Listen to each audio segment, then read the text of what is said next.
The FBI team did an amazing job. The state and local partners could not have been more cooperative. And, I know when tragedies like this happen, this isn't time for back patting. Who cares? We lost Charlie.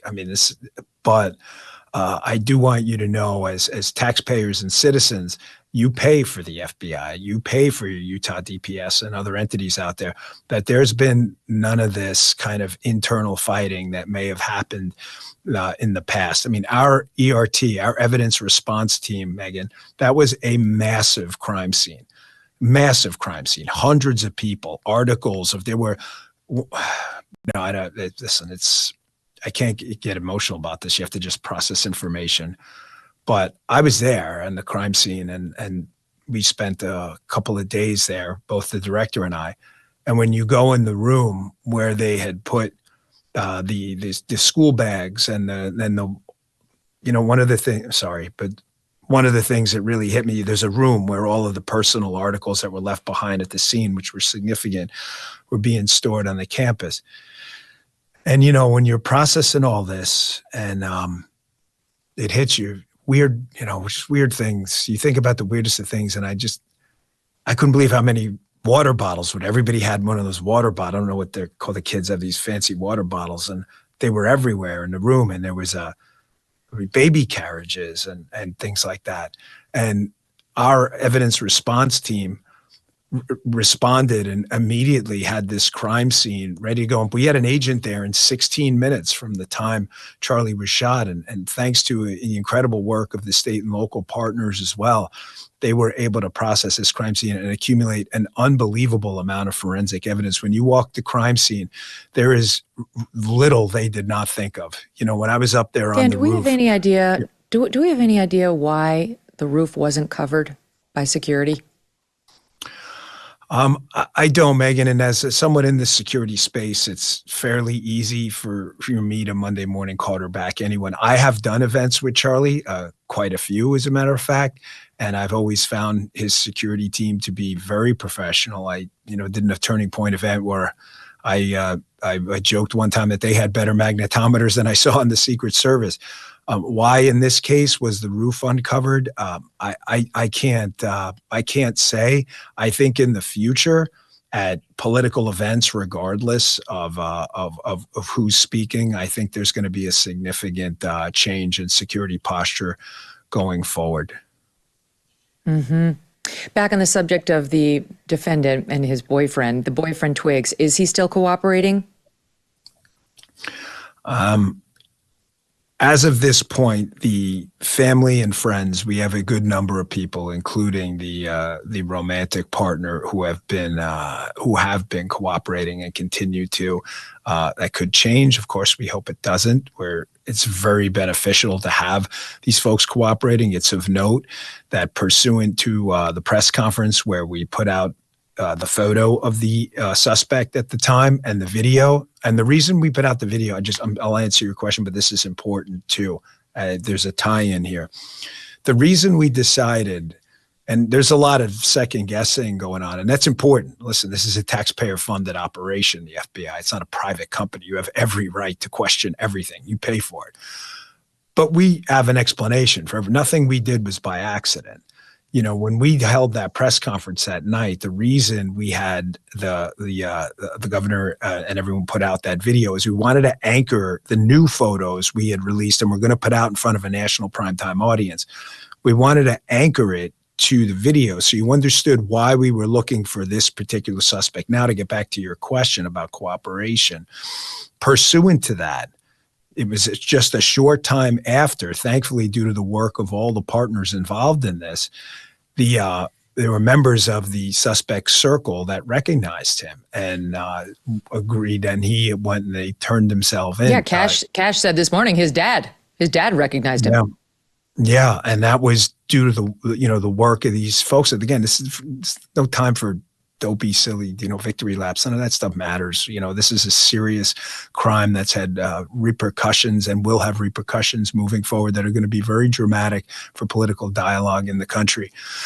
But yeah, that decision was not an easy one. You don't want to put out a picture and they say, well, that picture came out earlier. Yeah, but it didn't come out earlier to a primetime audience of potentially 5 to 10 million people. I was sitting in the command post, Megyn, with our entire team, which was significant. There were a large number of people there, from state and local officials to our FBI team, to people who are going to manage the media, because the media can be your friend and was our friend in this investigation. I said to them when they came in, I said, someone's sitting next to this guy in a restaurant right now. And when they walked back in and we had an identifier, I mean, to speak in jargon, we had an identifier on it. I don't want to say exactly what they said, but when they walked back in the CP, and I looked at Cash, and it was just this sense of relief. We, was only. Were you there, Dan, when he was brought in?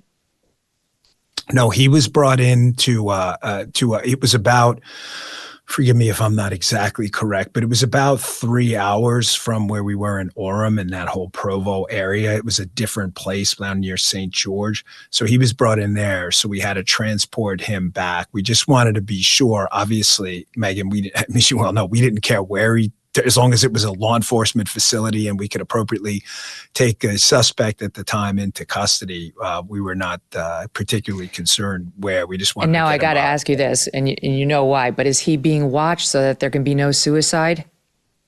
Yeah, that's what we've been told from local officials who have custody over him right now, that he is in fact on watch.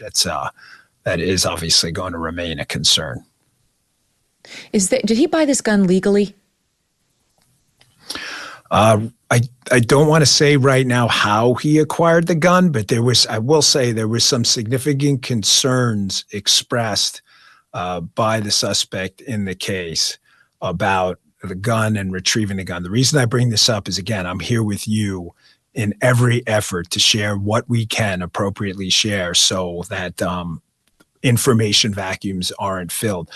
There was some conversation I heard on, I'm sorry, it was a news chat, I forget which one I was listening to, about retrieving the weapon. And there was some confusion where I believe that one of the hosts thought it was a retrieval from an FFL, a firearms dealer. That's not what happened. The digital comms traffic that we have and the concerns the suspect in this case were expressing was retrieving the firearm from the crime scene, not from a firearms dealer. It was from the crime scene. Well, that's another thing that people are confused about, because if Cash said that they found what we presume was his screwdriver on the top of the building, and they found his DNA on it, leading many to believe he had disassembled the gun when he jumped off of the roof. But then it appears when you guys found it in the woods, it was assembled. So can you provide any clarity on that? Yeah, and I was a little hesitant in a media appearance this morning to go into specifics on especially the video and where the gun was. And there's a reason. Again, we only want to be transparent here. Yeah, just tell us what you can. The suspect not cooperating, the video is obviously grainy. And as folks in the video space know out there, we have a number of really excellent tools in our lab, they're doing amazing work, and they've been up and handling this for days now. But the video is very grainy, and I want to be very clear, and I don't want to, I've already seen some online trial. Yeah, I can see it on the screen. You'll see it's a grainy video. Now, I've been on that roof in that corner, and when you see the camera and the distance away, it's clearly not the best video. Now, let me just go back to what I said before, and I'll get into the gun. Don't let me forget the gun portion of it. It's because I just want to watch this for a second. You'll see here. Yeah, there's a couple different, what we call it. All right, there you go. So we see there's some working down off theory. The listening audience. He's getting down off the roof. He hangs for a couple seconds. He drops to the floor, to the grass, and then he runs. Go ahead, Dan. Sorry, I forget sometimes there's an audio only. I should be better. This is a former media person. I forget there's an audio component only. We're watching. I got you. The camera is quite far away. It's not the best camera to see exactly what happened to the gun. However, we have some working theories, and one of them is that he drops the firearm fully assembled onto the ground and then retrieves it. Now, the firearm we're processing in conjunction with our ATF friends, but the firearm was wrapped in a towel. And as the director said this morning on a cable news appearance. The towel, we did get a pretty strong forensic DNA hit. So that's the only reason. Again, I don't want anyone to speculate, oh, they're not sure where the gun is. Oh, no. We have to be careful what we put out. And the video is not the best quality. It's not, and for no other reason than it's, the video was, that camera where it is not a crime scene camera. It's a camera designed for just general surveillance on campus. And when you're there, you'll see it's a distance away. But I missed my point. I want to wrap this point up because it's really important.